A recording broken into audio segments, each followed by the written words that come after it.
Morning to all of you. तो सबसे पहले हम अपने वेल विशर्स जिन्होंने बहुत सारा कॉम्प्लीमेंट इंडिया एंड अब्रॉड से हमारे पिछले और फर्स्ट वीडियो के लिए भेजा, उन सबों को बहुत बहुत थैंक्स। और आज मैं आप लोगों के सामने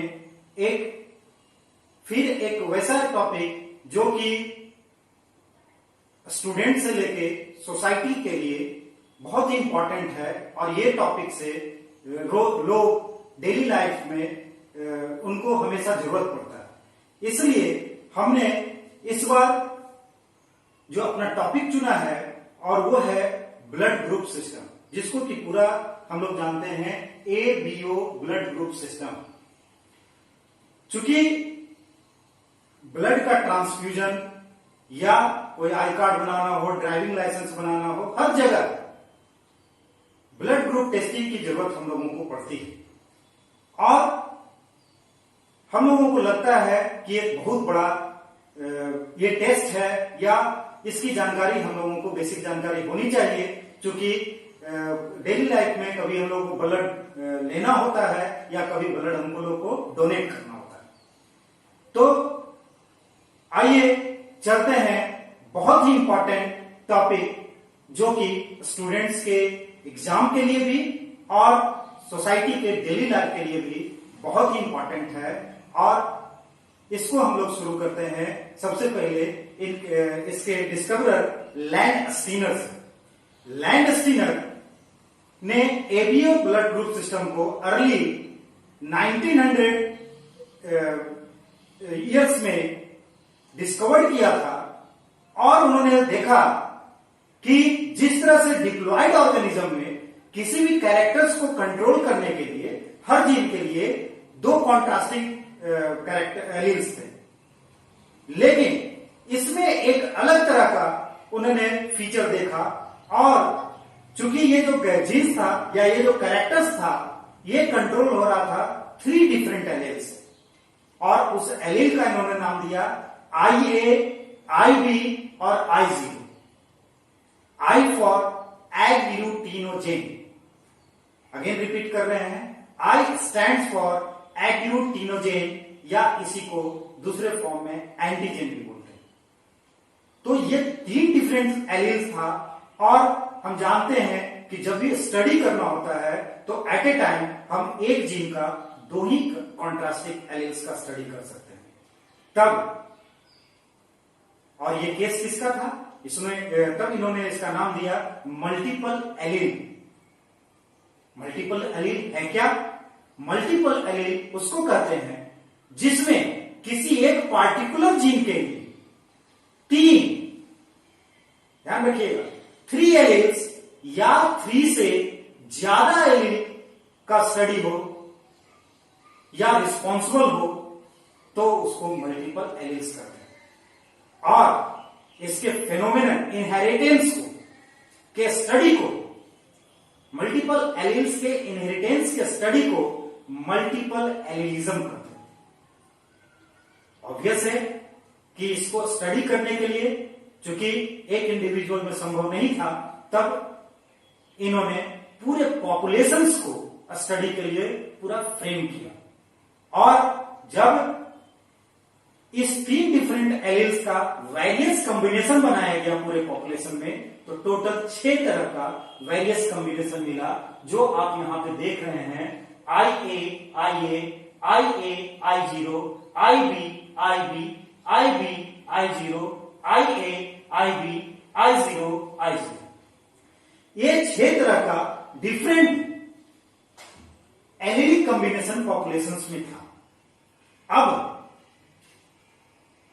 जब ये बात आया और इसकी जो पूरा इनहेरिटेंस की स्टडी 1924 में की गई, तो चूंकि ये जो डिफरेंट अभी हम बताए कि एंटीजेंस है, और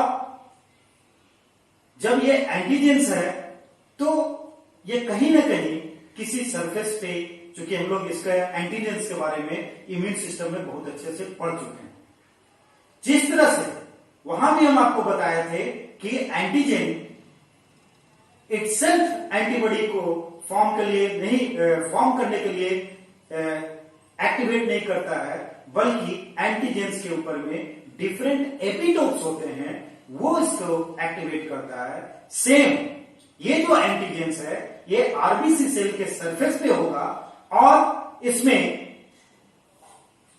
दो तरह का शुरू में स्टडी किया गया, बाद में 1940s में जाके लैंडस्टीनर और डिफरेंट अदर साइंटिस्ट ने मिलकर पता किया। सबसे पहले चूंकि एक और अलग तरह का एंटीजेंस जिसको आरएच एंटीजेंस के रूप में, चूंकि सबसे पहले ये रेसस मंकी में आइडेंटिफाइड हुआ था, इसलिए उसी रेस्पेक्ट में इसको आरएच एंटीजन कहा गया। तो हम देखेंगे कि ए एंटीजन, बी एंटीजन और आरएच एंटीजन किस तरह से सरफेस पे आके अपने ऊपर ये कोट करता है और किस तरह से एंटीबॉडी को फॉर्म करता है, और इसी चैप्टर में आगे देखेंगे कि हम किससे ब्लड ले सकते हैं और किसको ब्लड दे सकते हैं। तो एक एक करके सबसे पहले इसका जेनेटिक्स देखेंगे, तब जाके इसका इम्यून सिस्टम देखेंगे, क्योंकि ये दोनों के कॉम्बिनेशन से ही आपको इसका कॉन्सेप्ट क्लियर होगा। तो आइए चलते हैं। तो सबसे पहले हम यहां पे देखेंगे, अभी हम देख चुके कि डिफरेंट कॉम्बिनेशंस तो है, तो एक्चुअली किसी भी इंडिविजुअल में हो क्या रहा है। तो जब स्टडी किया गया तो दो एलील्स, आईए एलील और आईबी एलील आप देख रहे हैं, इसके अलावा भी एक एलील था एच एलील। ये H allele generally most of the population में ये डोमिनेंट फॉर्म में ही रहते हैं, और मैक्सिमम केसेस में ये अपने आप को एक्सप्रेस करेगा। तो ये करता क्या है? तो ये यहां पे हम देख रहे हैं 1 और 2 करके नंबरिंग किए हैं।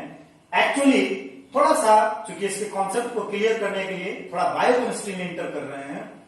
तो चूंकि हम पहले बताए थे कि एंटीजेंस जो होते हैं वो कोई मॉलिक्यूल्स होता है, या तो प्रोटीन मॉलिक्यूल्स हो सकता है, कार्बोहाइड्रेट मॉलिक्यूल हो सकता है, या लिपिड मॉलिक्यूल्स हो सकता है।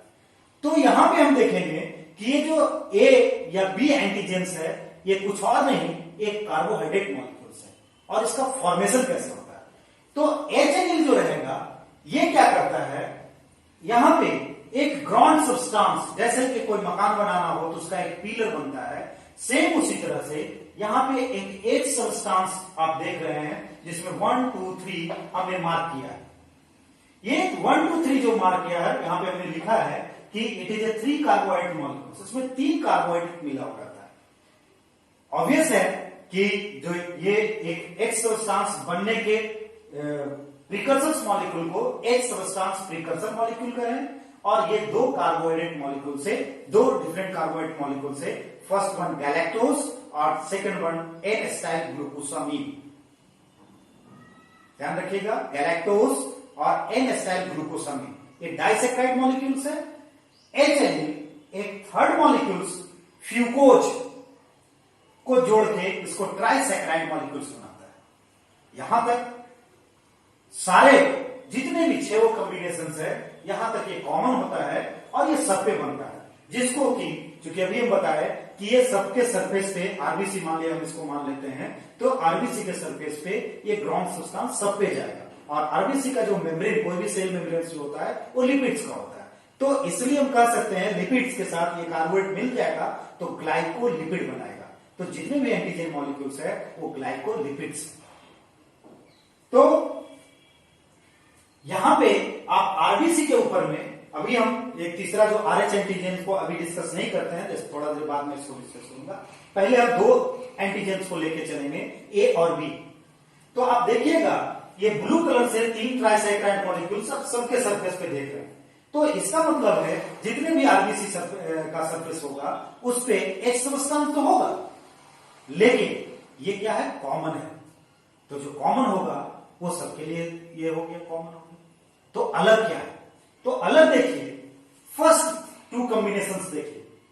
यहां जो 2 कॉम्बिनेशंस बन रहा है, या तो किसी इंडिविजुअल में आईए का कॉम्बिनेशन हो, जीनोटाइप्स, और जीनोटाइप्स होता क्या है, तो ये डिफरेंट एलिलिक कॉम्बिनेशंस को या जेनेटिक कंस्टिट्यूशन को जीनोटाइप्स कहते हैं। और इसका जो ऑब्जर्वेबल फॉर्म होगा और कंट्रोल होगा जो जीनोटाइप से, दैट इज कॉल्ड फिनोटाइप।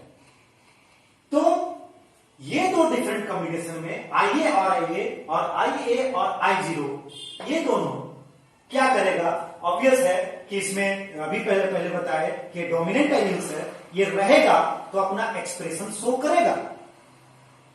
तो ये कैसे शो करता है, तो आइए हम लोग देखते हैं यहां पे IA एलील जिसमें होगा, मतलब फर्स्ट टू कॉम्बिनेशन, वहां पे ये एलील्स हम लोग जानते हैं कोई भी जीन्स जो होता है वो क्या करेगा, प्रोटीन्स का निर्माण करेगा। और वो प्रोटीन्स यहां पे क्या होता है, एंजाइम्स होते हैं।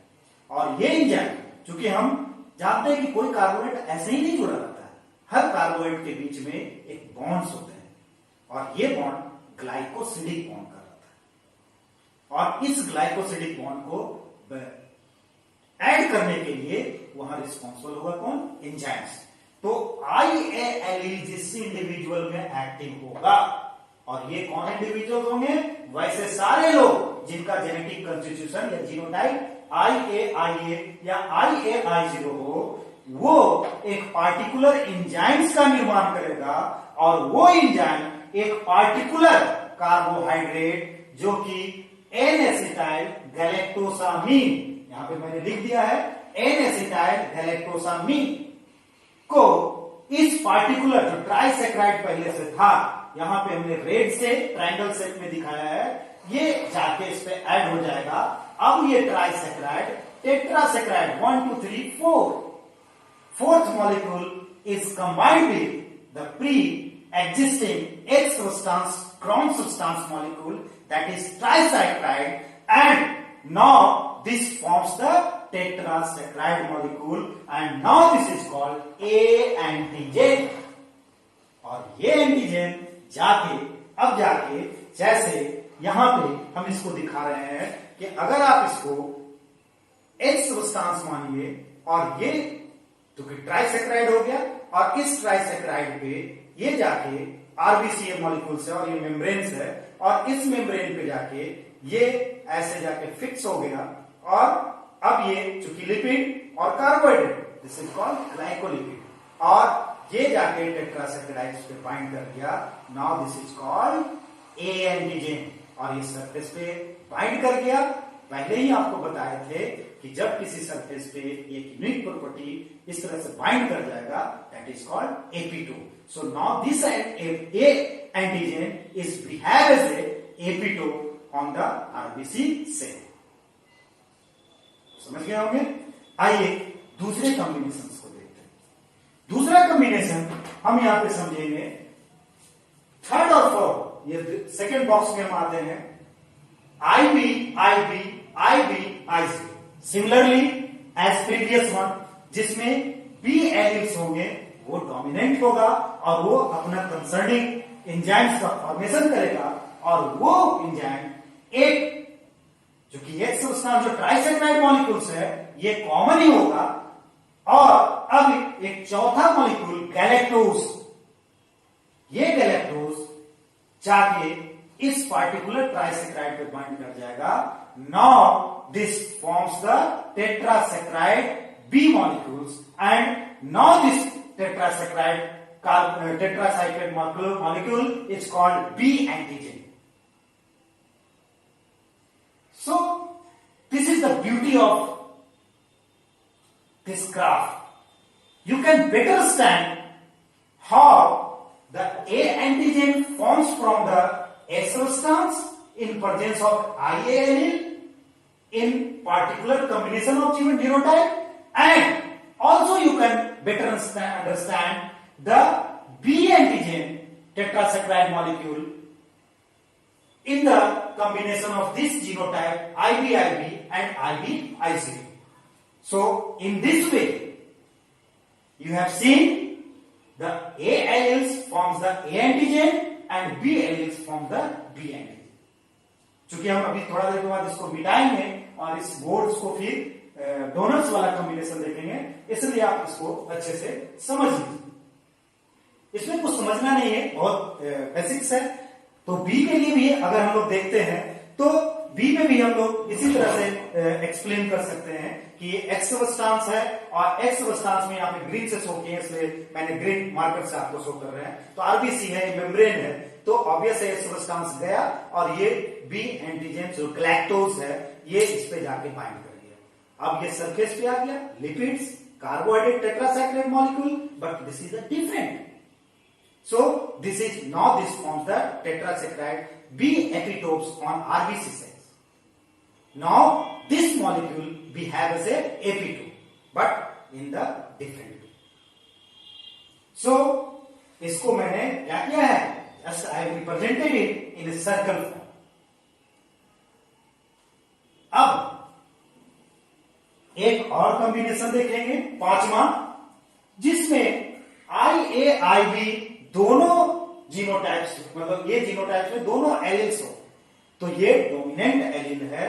तो हम बताए थे कि ये हमेशा एक्सप्रेस करेगा ही करेगा। तो ये अपना कैरेक्टर, चूंकि ये देखिए एक्स सबस्टांस बनाते जा रहा है, तो ये अपना कैरेक्टर शो करेगा, ये अपना कैरेक्टर शो करेगा।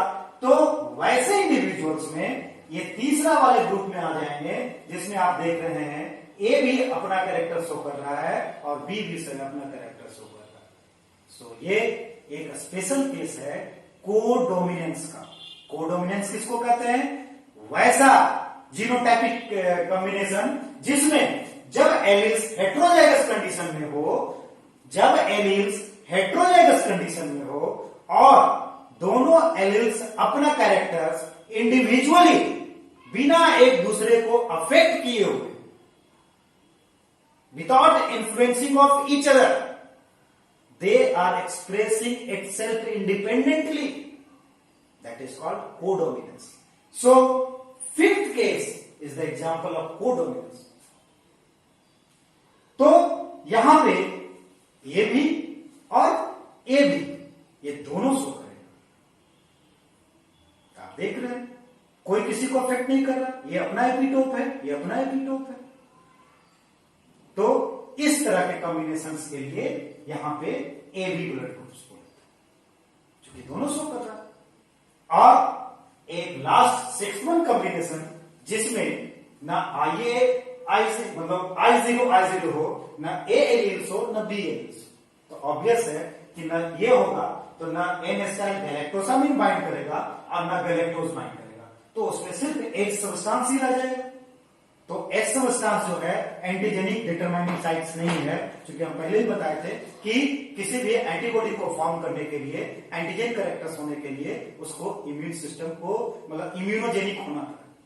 तो ये जो मॉलिक्यूल्स है वो इम्यूनोजेनिक नहीं होने के कारण यहां पे इसको हम लोग ओ ग्रुप ब्लड ग्रुप्स नाम देते हैं, जिसके सरफेस पे आपका ना ए एंटीजन है ना बी एंटीजन। अब यहां पे थोड़ा सा एक केस आया था, चूंकि ये बहुत ही फेमस केस है, बॉम्बे फिनोटाइप। बॉम्बे फिनोटाइप में क्या हुआ कि बॉम्बे में हॉस्पिटल्स में एक लेडी थी जिसके पेरेंट्स का जीनोटाइप्स IAIB था और उसके बच्चों का भी ब्लड ग्रुप्स O के अलावा था, A और B था।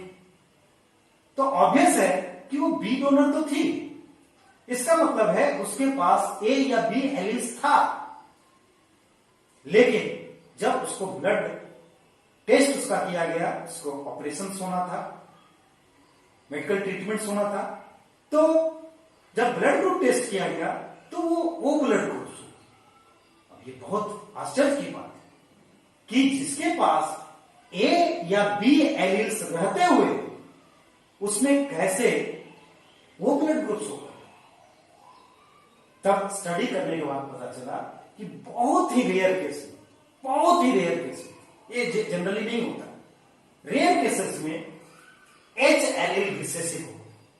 तो एच एलिल रिसेसिव हो गया तो ऑब्वियस है कि फ्यूकोज बाइंड नहीं करेगा, और जब फ्यूकोज बाइंड नहीं करेगा तो जो हम पीलर की बात की, एच सबस्टांस की बात की, ये एच सबस्टांस का फॉर्मेशन ही नहीं होगा। और जब एक्स सबस्टांस का फॉर्मेशन नहीं होगा, जब पिलर ही नहीं होगा, तो आप दीवार क्या चिपके लगाएंगे?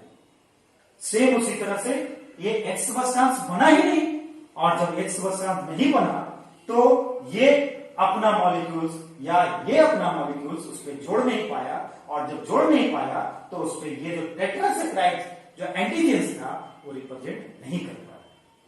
तो ए या बी रहते हुए भी एच एलील अगर रिसेसिव है तो वहां पे वो ब्लड ग्रुप शो कर देगा, जबकि फिनोटाइपिकली तो वो ब्लड ग्रुप थी, लेकिन जीनोटाइपिकली वो ब्लड ग्रुप नहीं थी, और इस स्पेशल केस को बॉम्बे फिनोटाइप कहा गया। तो ये इतना था स्टोरी कि किस तरह से ए और बी एंटीजेंस किसी आरबीसी पे आता है। अब हम लोग देखते हैं कि किस तरह से फॉर्म करेगा। चूंकि इसको समझने के लिए हम लोग इस पूरे चार्ट्स को हम लोग को बनाना होगा, और बहुत मजेदार है, इंटरेस्टिंग है। आप इसको अच्छे से समझिएगा तो आप अपने से बना सकते हैं, इसको रटने की जरूरत नहीं है। लोग इसको रटते हैं, रटने की कोई जरूरत नहीं है, आप आराम से इसको समझ सकते हैं। मैं यहां पे कॉलम्स को आगे बढ़ा रहा हूं ताकि चूंकि इसको मुझे फिल करना है, आप घर पे अपने से एक बार ट्राई करेंगे खुद फिल करके। एक बार जब खुद फिल कर देंगे तो आप इसको समझ सकते हैं। अब देखिए यहां पे मैंने 5 या 6 ग्रुप बनाया। जीनोटाइप सब समझ रहे हैं, फिनोटाइप्स पता है। एक विदाउट आरएच, चूंकि ए और बी पहला केस, और विथ आरएच। अगर आरएच का जो खोज हो गया तो आरएच का भी कंसिडर किए 1940 के बाद। तो इस आरएच को मैंने रिप्रेजेंट किया है ये सर्कल, साइडेड सर्कल से। और एंटीजन, एंटीबॉडी और डोनर, मतलब कौन उसको ब्लड दे सकता है, ले सकता है, इसको समझेंगे। तो सबसे पहले आप समझेंगे कि जिसके पास ए होगा तो इसका एंटीजन क्या होगा? ए होगा। ऑब्वियस है, इस ए का 2 ग्रुप बनेगा, चूंकि ए और बी के अनुसार तो बन गया, लेकिन एक आरएच चूंकि ये अलग जीन से कंट्रोल होगा, इसलिए हम लोगों को अलग कंसिडर करना पड़ा। ये उसका पार्ट नहीं है, ध्यान रखना। ये अलग जीन से कंट्रोल हो रहा है, तो या तो ये एक्सप्रेस करेगा उस पार्टिकुलर रीजन में या नहीं करेगा। अगर एक्सप्रेस करेगा तो आरएच फैक्टर्स, चूंकि ये भी डोमिनेंट एलील है, करेगा तो उसको हम लोग रिप्रेजेंट करेंगे पॉजिटिव से, नहीं करेगा तो उसको रिप्रेजेंट करेंगे नेगेटिव से। तो यहां पे ए प्लस मतलब आरएच है, और दूसरा ए माइनस मतलब आरएच नहीं है, ये शो करेगा। ऑब्वियस है बी, और बी का भी 2 कॉम्बिनेशन बनेगा, बी प्लस और बी माइनस। इसके बाद यहां पे अभी हम बताए कि ये दोनों कोडोमिनेंस का केस है, तो यहां पे ये ए बी, ठीक है। तो इसमें भी 2 कॉम्बिनेशन बनेगा, ए बी पॉजिटिव और ए बी निगेटिव। और इसमें चूंकि इसका ये कोई एंटीजन नहीं है तो वो करते हैं, लेकिन चूंकि आरएच इस पे हो भी सकता है और नहीं हो सकता है, तो आरएच वो पॉजिटिव और वो निगेटिव, जिसको कि आप आराम से इस पूरे को 1 2 3 4 5 6 7 8 ये 8 को आप इस डायग्राम से देख सकते हैं। चूंकि आरबीसी सेल हम जानते हैं कि इसका इंपॉर्टेंस क्या है, और ये आरबीसी सेल के अंदर में हीमोग्लोबिन होता है, और उसके अंदर आयरन्स होते हैं जो ऑक्सीजन मॉलिक्यूल्स को बाइंड करके लंग्स से टिश्यू और सेल तक पहुंचाता है। और वो जानते हैं कि रेस्पिरेटरी रिएक्शंस में बहुत ही इंपॉर्टेंस इसका रखता है। तो अगर आरबीसी नहीं रहेगा तो पेशेंट जो है या वो इंडिविजुअल एनीमिक हो जाएंगे। तो इसका इसलिए इंपॉर्टेंस है। और अब देख रहे हैं ए प्लस मीन्स क्या? कोई भी आरबीसी सेल, बहुत गौर से देखना है, कोई भी आरबीसी सेल जिसके सरफेस पे ए एंटीजन होगा और प्लस मीन्स पता है आरएच एंटीजन होगा। तो ए एंटीजन दिख रहा है यहाँ पे, और उसके साथ यहाँ पे हम लोग शेडेड से लिखा है तो ये हो जाएगा ए पॉजिटिव आरबीसी सेल। ऑब्वियस है, तो वैसे ए सेल, ए आरबीसी सेल जिसके पास आरएच नहीं, तो वैसे क्या कहलाएंगे? आरबीसी निगेटिव, मतलब ए निगेटिव। सेम इसी तरह से बी के केस में अगर आरएच है, एसिडेड वाला है आरएच, तो बी और आरएच दोनों है तो बी पॉजिटिव, केवल बी है तो बी निगेटिव। ए और बी, ए एंटीजन भी है, बी एंटीजन भी है, आरएच एंटीजन भी है। मतलब तीनों एंटीजन इसके पास है, तो ये ए बी पॉजिटिव, इसके पास क्या हो गया, ए बी निगेटिव, यहां पे ये छूट गया है, ये यहां पे दोनों होगा, ये राउंड वाला भी होगा और ये बी भी होगा और ए भी होगा। तो ये आपका दोनों यहां पे है, तो इसका मतलब है कि ए है बी है लेकिन आर एच नहीं है, तो ए बी निगेटिव, इस पे कोई भी एंटीजेंस ए और बी का नहीं है लेकिन आर एच है, इसलिए ओ पॉजिटिव, और इसके पास कोई भी ना ए है ना बी है ना आर एच है, इसलिए ये क्या कहलाएगा, वो निगेटिव। तो ये डायग्राम्स जिसने समझ लिया कि एक्चुअली ये है क्या, वो बहुत अच्छे से चार्ट्स को फिल कर सकता है और इसी से क्वेश्चन होते हैं। अब इस चार्ट को भरने से पहले एक की स्टेटमेंट देने जा रहे हैं, उसको आप गौर से समझिएगा। इसको हम लोग इम्यून सिस्टम में भी डिस्कस किए थे, उसमें मैंने बताया था कि कभी भी हमारा बॉडी, ध्यान रखिएगा, कभी भी हमारा बॉडी सेल्फ एंटीजेन या सेल्फ एपिटोप के अगेंस्ट में एंटीबॉडी नहीं बनाएगा। आई रिपीट इट, कभी भी हमारा बॉडी या हमारा सिस्टम या हमारा इम्यून सिस्टम सेल्फ एंटीजेन या सेल्फ एपिटोप के अगेंस्ट में एंटीबॉडी का फॉर्मेशन नहीं करेगा। वो अलग केस है ऑटो इम्यून सिस्टम का, तो उसको अलग से करेंगे, मतलब in I am discussing about in normal cases. तो अब इस पे, इसी कॉन्सेप्ट पे आगे हम लोग बढ़ते हैं। तो मान लिया जाए, अब देखना होगा, क्योंकि एंटीबॉडी के बनाने से पहले आपको देखना होगा कि इस इंडिविजुअल्स के पास क्या क्या एंटीजेंस है या एपिटोप है। तो आप यहां से डायग्राम से निकालते जाइए, ए पॉजिटिव के पास ए है और आर एच है, तो यहां लिख दीजिए A and R H. A negative के पास ओनली ए है, तो यहां लिख दीजिए ओनली ए। बी पॉजिटिव के पास केवल बी पॉजिटिव के पास बी एपिटोप भी है और आर एच भी है, तो बी एंड आर एच लिख देंगे। बी निगेटिव के पास ओनली बी है, तो ओनली बी लिखेंगे। ए बी पॉजिटिव के पास ए भी है, बी भी है और आर एच भी है, तो A B and R H लिखेंगे। उसके बाद ए बी निगेटिव के साथ, यहां देखिएगा गौर से, ए बी निगेटिव के साथ ए है बी है पर आर एच नहीं है, तो ओनली ए एंड बी। यहां पे देखेंगे ओ पॉजिटिव के पास आर एच है, तो ओनली आर एच, और इसके पास नो एंटीजेन। ये गौर ध्यान रखना है, इसको सेपरेट ताकि कंफ्यूजन ना हो, इसलिए हम इसको डिवाइड कर दे रहे हैं। अब हम लोग देखेंगे कि एंटीबॉडी का फॉर्मेशन कैसे होगा। अभी हमने स्टेटमेंट दिया सेल्फ एंटीजेन या सेल्फ एपिटोप के अगेंस्ट में एंटीबॉडी का फॉर्मेशन नहीं होगा। तो इस इंडिविजुअल का, इस जीनोटाइप का क्या होगा, ए और आर एच इसका क्या हो गया, सेल्फ एंटीजेन। तो कौन इसका नॉन सेल्फ है, तीन ही तो एंटीजेन कंसिडर किए, ए बी और आर एच, तीन ही, तीन है आर एच एंटीजन पे काम करेंगे, ए बी और आर एच, क्योंकि यही सरफेस पे आ रहा है। तो दो एंटीजन तो इसका अपना सेल्फ एंटीजन है, तो सिर्फ इसका कौन सा है, बी इसका नहीं है।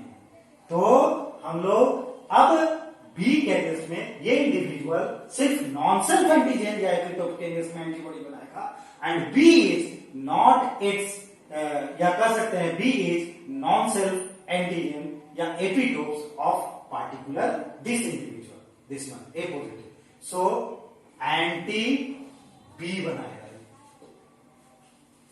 यहां पे A है, तो इसका कौन कौन नॉन सेल्फ है, B और RH, तो यहां पे एंटी बी भी बनेगा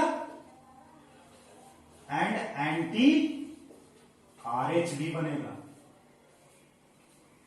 अब यहां देखिएगा बी और आर एच इसका अपना है, सेल्फ एंटीजन है, नहीं बनाएगा एंटीबॉडी दोनों एंटीजन के अगेंस्ट में, सिर्फ इसका कौन सा नॉन सेल्फ है, ए है, तो यहां पे बनेगा सिर्फ एंटी ए, मतलब ए के अगेंस्ट में एंटीबॉडी। इसका बी एंटीजन सिर्फ इसका क्या है, सेल्फ एंटीजन है, तो ये बनाएगा anti A and anti RH। उसके बाद अब इसका देखिए, तीनों एंटीजन इसका सेल्फ एंटीजन है, तो यहां पे क्या करेगा, कोई भी एंटीबॉडी नहीं बनाएगा, नो एंटीबॉडी। और ये इसमें ओनली ए भी है, तो यहां पे नो एंटीबॉडी। और इस केस में एंटी RH, और ओनली RH है, यहां पे RH किसका है, अपना सेल्फ है, बाकी इसका सब नॉन सेल्फ है, सिर्फ RH इसका सेल्फ है। तो anti A and anti B, anti A and anti B, और यहां कोई एंटीजन इसके पास नहीं है, मतलब सारे के सारे इसका, तो यहां पे anti A anti B and anti RH, इतना हो। अब देखिए, पहले ही बताए थे कि एंटीबॉडीज क्या है, मिसाइल है, और ये मिसाइल जब किसी एपिटोप से टकराएगा, जब कोई एपिटोप है इस पे टकराएगा तो इसे बाइंड करेगा और इसको क्या कर देगा, लाइस एग्लूटिनेशन करवाता है। जस्ट लाइक जैसे कि आप नींबू को दूध में डालते हैं तो फट जाता है, सेम अगर ये एंटीबॉडी मिक्स कर दीजिए या गलत एंटीबॉडी मिक्स कर दीजिए, तो ये एंटीबॉडी उस एपिटोप से बाइंड करेगा और आरबीसी को लाइस कर देगा, एग्लूटिनेट करवा देगा, और इस प्रोसेस को एग्लूटिनेशन करते हैं। और उसमें जैसे दूध फटा दिखता है, आराम से आप माइक्रोस्कोप में या ऐसे भी जनरल नेकेड आई से देखिएगा तो फटा फटा फटा फटा सा ब्लड ऐसे लीजिएगा तो बिल्कुल यूनिफॉर्म दिखता है, लेकिन जब फट जाता है, मतलब एग्लूटिनेट कर जाता है, तो फटा हुआ दूध की तरह दिखेगा, दही की तरह दिखेगा। तो कौन कौन सा इसमें कर सकता है, तो इसके पास मिसाइल क्या है, एंटी बी, मतलब बी अगर इसको गया आरबीसी, बी जिसके जिसके पास एंटीजन है, अगर वैसा आरबीसी इसको चढ़ा दिए, इसको ब्लड ट्रांसफ्यूज करवा दिए, तो ये उसको क्या कर देगा, लाइस कर देगा।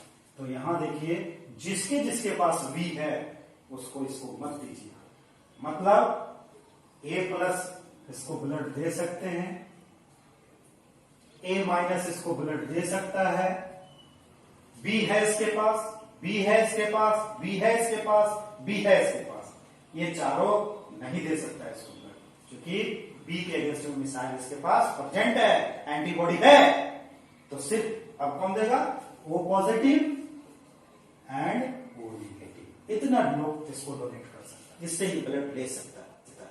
ये अब देखिए